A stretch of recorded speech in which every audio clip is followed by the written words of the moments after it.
jangan sampai kita terjebak dalam jebakan-jebakan setan tuh suka gitu ya. Dia bilang, rugi lo sholat tapi masih buat dosa. Akhirnya kita jadi malas sholat. Padahal sholat itu cara kita untuk ninggalin dosa. Inna sholata tanhal fahsya'i wal munkar. Itu sifat dari sholat, itu mencegah kita dari dosa. Udah Ustaz tapi gak tercegah. Lihat, minimal ada rasa feeling guilty kan. Itu bukankah itu bagian dari progres spiritual dalam diri kita? Dulu kita kan gak feeling guilty berbuat dosa. Sejak kita mulai sholat, berbuat dosa mulai feeling guilty kan, walaupun gak langsung bisa meninggalkan. Itu udah progres loh. Dan itu udah terbukti bahwa sholat itu benar-benar tanha al fahsya'i wal munkar. Mulai ngerasa gak enak, mulai ngerasa malu. Dulu gak ada malunya, malah bangga lagi berbuat dosa. Sekarang malu. Bukankah malu itu bagian dari iman? Berarti sholat membangun keimanan kita.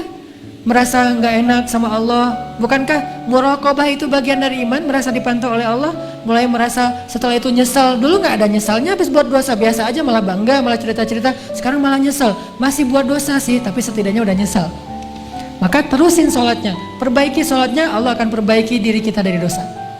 Jadi fokus kita perbaiki sholatnya. Oh mungkin sholat kita masih kurang tepat waktu. Oh mungkin sholat kita masih belum di masjid. Oh mungkin sholat kita belum di shaf pertama.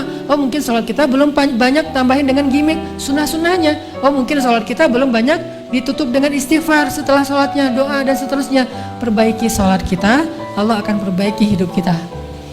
Jadi jangan sampai kita terjebak sama setan mengatakan, rugi aja kamu sholat banyak dosa. Enggak, itu mah kerjaan setan yang bikin kita jadi merasa sholatnya jadi sia-sia. Enggak ada kebaikan yang sia-sia. Sholat itu kan kebaikan, nggak mungkin sia-sia. Tapi masih korupsi Ustadz, masih bohong, masih curang, masih apa? Nggak, itu urusan lain. Yang jelas, jangan sampai gara-gara udah terlanjur bikin dosa meninggalkan kebaikan yang sudah kita kerjakan. Itu lebih buruk lagi keadaannya. Makanya mending sholatnya perbaiki, nanti Allah akan perbaiki hidup kita. Ini persepsi yang harus kita bangun ya. Jangan sampai terkesannya nggak usahlah menghijabi kepala daripada kita udah berhijab tapi masih suka ngomongin orang. Mending kita menghijabi hati. Nggak ada menghijabi hati, karena menghijabi hati itu sesuatu yang buruk. Khatamallahu ala qulubihim. Allah menutup hati mereka kan. Hati itu jangan ditutup, hati itu dilapangkan, dibuka. Alam nashrah laka sadrak. Jadi yang benar menutup kepala, membuka hati. Bukan menutup hati, membuka kepala, kebalik. Menutup hati, membuka kepala. Summum bukmun umyun. Bahaya tuh. Khatamallahu ala qulubihim, bahaya tuh. Kalau menutup hati, tapi kalau menutup kepala membuka hati, memang harusnya kayak gitu. Jadi bukan sebaliknya menutup hati membuka kepala.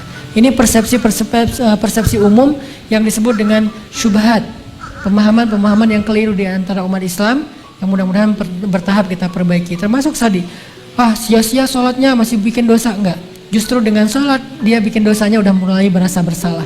Udah mulai merasa malu, udah mulai merasa menyesal setelahnya, udah mulai mengurangi sedikit-sedikit walaupun belum bisa maksimal. Setidaknya seperti itu.